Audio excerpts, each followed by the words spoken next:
Hello everyone, welcome back to my channel. दोस्तों, आज आप सोच रहे होंगे कि मैंने सुबह से आपके लिए कोई काम नहीं किया। तो ऐसा नहीं दोस्तों, देर आया दुरुस्त आया और कुछ अच्छा लेकर आया हूँ। दरअसल दोस्तों, आज विद्यालय में इतना काम था कि मैं जो है उसी में व्यस्त हो गया और आपके लिए ज़्यादा कुछ अच्छा नहीं लेकर आया। लेकिन अभी जो लाया हूँ दोस्तों, वो बहुत ही काम का है। आप इस वीडियो को पूरा अंत तक देख लीजिए। और ये है कोर्स 7 विद्यालय आधारित आकलन। आप इसका प्रशिक्षण पूर्ण कर चुके होंगे और इसी प्रशिक्षण पर मैं 25 बहुविकल्पीय प्रश्नावली लेकर आया हूं। दोस्तों, प्रशिक्षण के दौरान जो प्रश्न पूछे गए थे वो तो मुझे तो समझ में नहीं आ रहे थे। हो सकता है कि आपको समझ में आ रहे हों कि बहुत ही अच्छे प्रश्न थे। लेकिन दोस्तों, मैंने जो प्रश्न बनाया है आप इनको एक बार जरूर देख लीजिए, क्योंकि इससे आपका कॉन्सेप्ट क्लियर होगा। ये प्रश्न जो है आपकी परीक्षा के लिए मैंने नहीं बनाया है। इस प्रश्न को मैंने बनाया है आपको कॉन्सेप्ट समझाने के लिए, आपका कॉन्सेप्ट क्लियर करने के लिए। इसलिए आप इस वीडियो को जरूर देखिएगा। दोस्तों, अगर वीडियो आपको अच्छी लगती है तो प्लीज मेरे चैनल को सब्सक्राइब कर लीजिएगा, बेल आइकन को प्रेस कर दीजिएगा। ऐसे ही मिलता रहूंगा आपको समय समय पर अच्छी चीजें लेकर के। तो दोस्तों, आइए बिना देर किए हम अपनी वीडियो को शुरू करते हैं और हम बताते हैं आपको कि मैंने पहला प्रश्न क्या डाला है अपनी इस वीडियो में। आप देख पा रहे हैं दोस्तों, पहला प्रश्न है विद्यालय आधारित आकलन के अधिगम के उद्देश्य हैं। यानी विद्यालय आधारित आकलन, ये जो हमारा मॉड्यूल बना हुआ है, जो हमें प्रशिक्षण ऑनलाइन ऑफलाइन दोनों तरीके से दिया जा रहा है, आखिर इसका उद्देश्य क्या है? वार्षिक परीक्षाएं आयोजित करना, बच्चों का ठहराव, आकलन के लिए शिक्षार्थी केंद्रित दृष्टिकोण से परिचित होना, या फिर नामांकन में वृद्धि। क्या होगा दोस्तों? सोचिए, बताइए। मेरे हर प्रश्न जो है आपके कॉन्सेप्ट को क्लियर करेंगे, इतना ध्यान रखिएगा, क्योंकि मैं परीक्षा नहीं लेना चाहता हूं, आपका कॉन्सेप्ट क्लियर करना चाहता हूं। इसलिए मैं अपनी वीडियो में ऐसे ही प्रश्न लेकर आया हूं। अब बताइए, इस प्रश्न का राइट आंसर क्या होगा? लगता तो सभी है।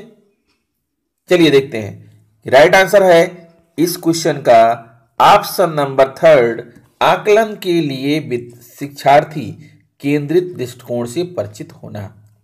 आकलन के लिए शिक्षार्थी केंद्रित दृष्टिकोण से परिचित होना। चलिए आगे बढ़ते हैं। अगला प्रश्न है क्वेश्चन नंबर 2 आपके सामने है। भारत में शिक्षा की प्रणाली को लोगों की जरूरत और आकांक्षा के अनुसार तैयार करने के लिए व्यापक आकलन के लिए तर्क दिया किसने? राष्ट्रीय शिक्षा नीति 1986, राष्ट्रीय शिक्षा नीति 1968, एनसीएफ 2005, या फिर सभी? बताइए दोस्तों, ट्रेनिंग आपने लिया है। चलिए आगे बढ़ते हैं। ठीक है, देखते हैं। इस प्रश्न का राइट आंसर है राष्ट्रीय शिक्षा नीति 1968 1968। अब अगले प्रश्न पर हम जाते हैं, क्वेश्चन नंबर 3 पर। देखिए, शिक्षण अधिगम प्रक्रिया में आकलन को एक अभिन्न अंग के रूप में कल्पना की। शिक्षण अधिगम प्रक्रिया में आकलन को एक अभिन्न अंग के रूप में कल्पना की किसने? राष्ट्रीय शिक्षा नीति 1986, या राष्ट्रीय शिक्षा नीति 1968, या एनसीएफ 2005, या सभी ने? The right answer of this question is option number 1, राष्ट्रीय शिक्षा नीति 1986। चलिए आगे बढ़ते हैं दोस्तों, और आपकी स्क्रीन पर चौथा प्रश्न आ रहा है। सतत और व्यापक मूल्यांकन की अवधारणा का उपयोग भारत में विद्यालय शिक्षा के इतिहास में किया जा रहा है कितने वर्षों से? पिछले 10 वर्षों से, 20 वर्षों से कम समय से, 30 वर्षों से अधिक समय से, या उपरोक्त में से कोई नहीं? तो बताइए दोस्तों, क्या राइट आंसर होगा इसका? मेरे हिसाब से इस प्रश्न का राइट आंसर है ऑप्शन नंबर 3, यानी 30 वर्षों से अधिक समय से। चलिए आगे बढ़ते हैं। अगला प्रश्न आपकी स्क्रीन पर आ रहा है। दोस्तों, इतना ध्यान रखिएगा कि ये सारे प्रश्न जो मैं बना रहा हूं ये बहुत काम के हैं, और भविष्य में जो आपकी बड़ी परीक्षा होने वाली है, पूरा प्रशिक्षण प्राप्त करने के बाद, 18 मॉड्यूल समाप्त होने के बाद, उसमें ये प्रश्नों का बहुत बड़ा इंपॉर्टेंस होगा। इस बात को आप ध्यान दे लीजिएगा। इसलिए इन प्रश्नों को आप कहीं लिख लीजिएगा। अगर आपको लिखने में दिक्कत हो तो मैं जो ये पीडीएफ है इसका लिंक अपने वीडियो के डिस्क्रिप्शन में दे दूंगा, वहां से आप डाउनलोड कर लीजिएगा। लेकिन आप इन प्रश्नों को अपने पास जरूर रखिएगा। आइए आगे बढ़ते हैं। पांचवा प्रश्न है सीसीई। आप जानते हैं सीसीई के क्रियान्वयन में कमियों के कारण उत्पन्न विकृतियों और कमियों को दूर करने के लिए किस आकलन को अगली पीढ़ी के आकलन के रूप में प्रस्तावित किया गया है? सतत एवं व्यापक आकलन को, रचनात्मक आकलन को, विद्यालय आधारित आकलन को, या नैदानिक आकलन को? तो दोस्तों इस प्रश्न का सही जवाब होगा ऑप्शन नंबर थर्ड, विद्यालय आधारित आकलन को। आगे बढ़ते हैं। अगला प्रश्न है आपकी स्क्रीन पर, छठा प्रश्न है विद्यालय आधारित आकलन वह है। हमने लिखा यहां पर वह है, लेकिन लिख गया यहां पर हुआ है। दोस्तों ये गूगल वॉइस का प्रॉब्लम होता है, इसलिए हमको क्षमा करिएगा। हमने लिखा है विद्यालय आधारित आकलन वह है जो शिक्षण अधिगम की प्रक्रिया के दौरान समग्र रूप से सीखने के प्रतिफलों के संदर्भ में निर्दिष्ट दक्षताओं को प्राप्त करने की सुविधा प्रदान करता है। अधिगम हेतु आकलन के व्यापक शैक्षिक दर्शन के भीतर शिक्षण और अधिगम की प्रक्रिया में निहित आकलन, विद्यालयों में शिक्षकों द्वारा विद्यार्थियों का आकलन, या उपरोक्त सभी। तो मेरे हिसाब से इस प्रश्न का राइट आंसर होगा दोस्तों आखिरी विकल्प, उपरोक्त सभी। यस। आगे बढ़ते हैं। सातवां प्रश्न है विद्यालय आधारित आकलन की विशेषता नहीं है। ध्यान दीजिएगा प्रश्न को, विशेषता नहीं है। शिक्षक केंद्रित और पाठ्यपुस्तक आधारित शिक्षण शास्त्र, भय रहित, तनाव मुक्त और बढ़ी हुई भागीदारी सहभागिता, शिक्षण अधिगम और आकलन को एकीकृत करना, बच्चों में आत्मविश्वास बढ़ाना। सोचिए, विद्यालय आधारित आकलन की विशेषता नहीं है। तो मेरे हिसाब से इस प्रश्न का राइट आंसर होगा ऑप्शन नंबर फर्स्ट, शिक्षक केंद्रित और पाठ्य पुस्तक आधारित शिक्षण शास्त्र। दरअसल इसकी जगह होना चाहिए था बाल केंद्रित और गतिविधि आधारित शिक्षण शास्त्र। ठीक है, आगे बढ़ते हैं। अगला प्रश्न है आकलन का मुख्य उद्देश्य क्या है? बच्चों की सीखने की जरूरतों को समझने के लिए उन्हें अपनी दक्षता बढ़ाने में सहायता देना, यदि सीखने में कोई परेशानी हो तो उसे दूर करने में उसकी मदद करना, शिक्षण अधिगम प्रक्रिया में सुधार करना, या उपर्युक्त सभी। तो बताइए क्या राइट आंसर होगा? मेरे हिसाब तो इस प्रश्न का राइट आंसर है लास्ट ऑप्शन, उपर्युक्त सभी। चलिए आगे बढ़ते हैं। क्वेश्चन नंबर 9, अधिगम आकलन में न केवल यह समझने की आवश्यकता है कि किस प्रकार की सीखने की इच्छा है, बल्कि सीखने के पठार को समझना जरूरी है, इसके मानदंड को भी समझना जरूरी है जिसके बारे में आकलन किया जा सकता है, शिक्षण अधिगम प्रक्रिया में सुधार करना बेहद जरूरी, उपर्युक्त सभी। अब क्वेश्चन क्या कह रहा है दोस्तों? अधिगम आकलन में न केवल यह समझने की आवश्यकता है कि किस प्रकार की सीखने की इच्छा है, बल्कि इसके मानदंड को भी समझना जरूरी है जिसके बारे में आकलन किया जा सकता है। इसका मतलब यह है कि आपका ऑप्शन यहां पर सेकंड, यानी आपका राइट जो है आंसर है सेकंड ऑप्शन। आगे बढ़ते हैं। क्वेश्चन नंबर 10, सीखने के लिए आकलन के बारे में क्या सत्य नहीं है? ध्यान दीजिएगा दोस्तों, सीखने के लिए आकलन, मैंने अपनी पिछली वीडियोस में बताया है कि सीखने के लिए आकलन क्या है, सीखने का आकलन क्या है, अधिगम ही आकलन है या सीखने के रूप में आकलन, सबके बारे में बताया है। लेकिन अब यहां पर प्रश्न कर रहे हैं हम कि सीखने के लिए आकलन के बारे में क्या सत्य नहीं है? यह पाठ्यक्रम की समाप्ति पर किया जाता है, यह शिक्षण अधिगम के दौरान लगातार चलता रहता है, इसमें विद्यार्थियों और शिक्षकों द्वारा प्रतिक्रिया देना और प्राप्त करना दोनों शामिल है, यह सीखने के विभिन्न पहलुओं जैसे ज्ञान, निष्पादन, कौशल, रुचियां आदि के बारे में जानकारी एकत्रित करने में मदद करता है। बताइए दोस्तों क्या राइट आंसर है? मेरे हिसाब से यहाँ पर पहला जवाब सही है, यह पाठ्यक्रम की समाप्ति पर किया जाता है। ये सही नहीं है। सीखने के लिए आकलन जो होता है वो शिक्षण अधिगम प्रक्रिया के दौरान लगातार चलता रहता है। आगे बढ़ते हैं। अगला प्रश्न है, यहाँ पर देखिए आपका आंसर मैंने पहले ही बता दिया। आप देखते हैं अगला प्रश्न, यहाँ पर देखिए, अधिगम ही आकलन है के बारे में क्या सत्य है? अधिगम ही आकलन है यानी सीखने के रूप में आकलन, इसको आप समझिए। यह शिक्षण अधिगम प्रक्रिया के दौरान अपने स्वयं के कार्यों का गंभीर रूप से आकलन, विचार और विश्लेषण करने के लिए विद्यार्थियों को अवसर और स्थान प्रदान करता है। इसके साथ उनकी दक्षता और सीखने में आ रही परेशानी की पहचान करना आवश्यक है। उन्हें स्वयं का आकलन करने और साथियों और समूह के काम पर विचार करने के लिए प्रोत्साहित किया जा सकता है, या फिर उपर्युक्त सभी। तो आइए देखते हैं इस प्रश्न का राइट आंसर क्या है दोस्तों। यहाँ पर आप देख सकते हैं कि यहाँ पर सारे के सारे राइट आंसर हैं उपर्युक्त सभी। अब बढ़ते हैं क्वेश्चन नंबर 12 की तरफ। सीखने का आकलन कब किया जाता है? शिक्षण अधिगम प्रक्रिया के प्रारंभ में, शिक्षण अधिगम प्रक्रिया के दौरान, शिक्षण अधिगम प्रक्रिया की समाप्ति पर। दोस्तों मैंने अपनी वीडियो में बताया है कि सीखने का आकलन है क्या। जब बच्चा सीख जाता है तब फिर उसका आकलन किया जाता है। तो सीखने का आकलन तो सीधी सी बात है शिक्षण अधिगम प्रक्रिया की समाप्ति पर होता है। ठीक है, तो आइए देखते हैं राइट आंसर क्या है। तो राइट आंसर वही है दोस्तों जो मैंने आपको बताया कि शिक्षण अधिगम प्रक्रिया की समाप्ति पर। ठीक है, आगे बढ़ते हैं। अगला प्रश्न है, विद्यालय आधारित आकलन हेतु सबसे अधिक प्रयोग की जाने वाली आकलन रणनीतियां हैं क्या? स्वाकलन, सहकर्मी आकलन, समूह कार्य आकलन, या उपर्युक्त सभी। तो आपको क्या लगता है? मेरे हिसाब से तो यहाँ पर सारे के सारे जो है सही है, उपर्युक्त सभी राइट आंसर है दोस्तों। क्वेश्चन नंबर 14 आ रहा है आपके सामने। निम्न में से किन गतिविधियों में वैयक्तिक का मतलब व्यक्तिगत अधिगम का आकलन होता है? शिल्पकारी, चित्रकारी, व्यक्तिगत परियोजनाएं, या उपर्युक्त सभी। तो मेरे हिसाब से यहां पर आपका ऑप्शन 4 सही होना चाहिए, उपर्युक्त सभी, यही राइट आंसर है दोस्तों। देख पा रहे हैं आप। अगला प्रश्न देखिए, समूह अधिगम का आकलन निम्न में से किसमें नहीं होता? दोस्तों यही प्रश्न खतरनाक होते हैं जिसमें नहीं लिखा होता है। हमारा ध्यान भटक जाता है, हम नहीं को भूल जाते हैं, इसीलिए प्रश्न गलत हो जाते हैं। तो ध्यान दीजिएगा, समूह अधिगम का आकलन निम्न में से किसमें नहीं होता?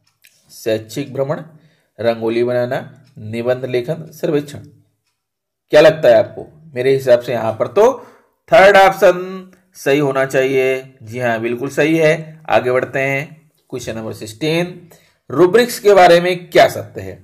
मैंने अपना पिछला वीडियो आपको भेजा है रूब्रिक्स, उसको पढ़ लीजिएगा, देख लीजिएगा और सही ढंग से रूब्रिक्स के बारे में समझ लीजिएगा। ठीक है, तो प्रश्न यहां है, रूब्रिक्स के बारे में क्या सत्य है? रूब्रिक एक विशिष्ट कार्य पर विद्यार्थियों का आकलन करने के लिए उपयोग किए जाने वाले मानदंडों का एक व्यापक समूह है। रूब्रिक कार्य के प्रदर्शन और आकलन के मानदंडों को रेखांकित करता है।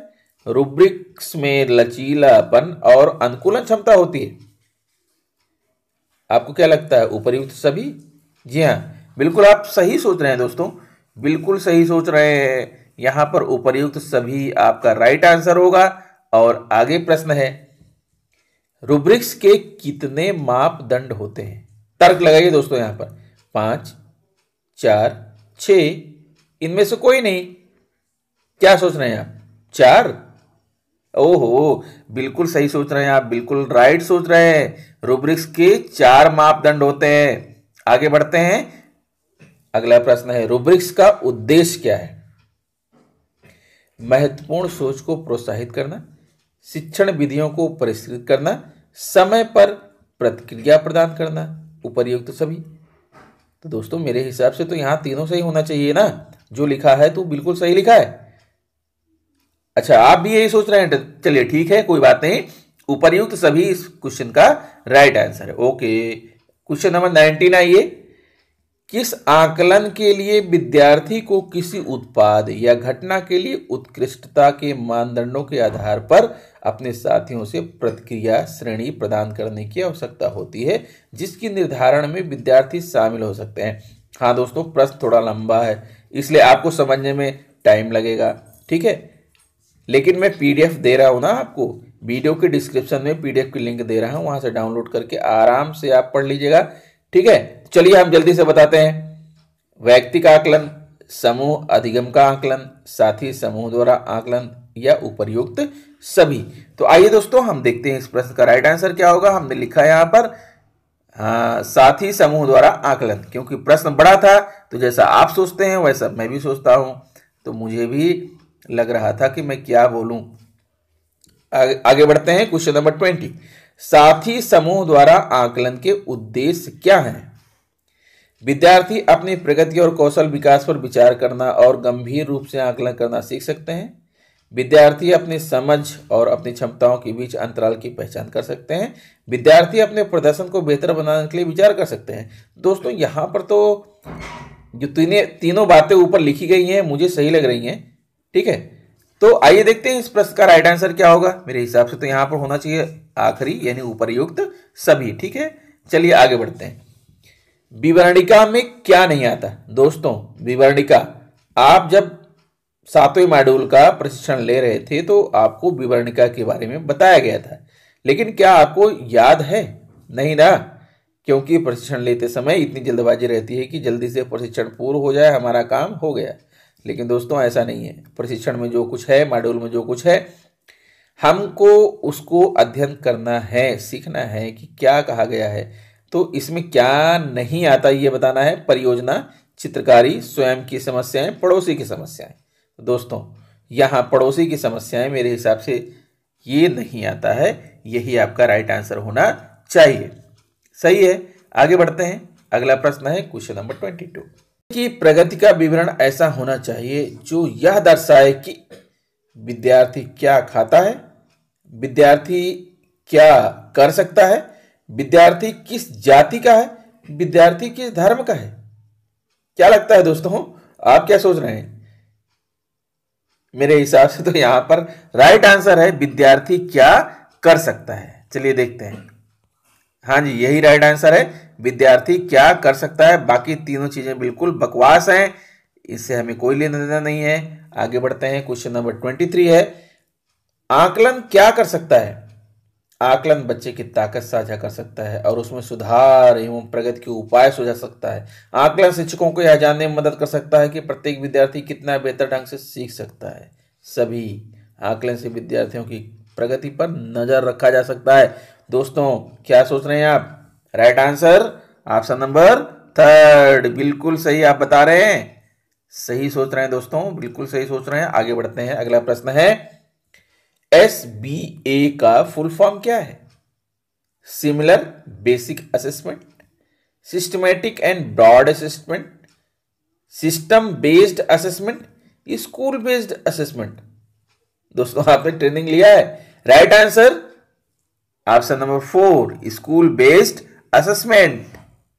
ओके, चलिए ये प्रश्न तो हो गया, आप आंसर भी देख लिए, school based assessment. The last question of this video is, सही कथन चुनिए। विवरणिका में कार्यपत्रक, परियोजना और रचनात्मक लेखन शामिल है। विवरणिका में चित्रकारी, दिया गया काम और परीक्षा शामिल है। विवरणिका में शिल्प कार्य, खबरों के संग्रह, रुचियां, दक्षताएं आदि शामिल है। उपर्युक्त सभी। आप सोचिए क्या होगा इस प्रश्न का सही जवाब। तो दोस्तों इस प्रश्न का राइट आंसर है कि विवरणिका में ऊपर के जो तीनों लिखे गए हैं सब के सब शामिल हैं।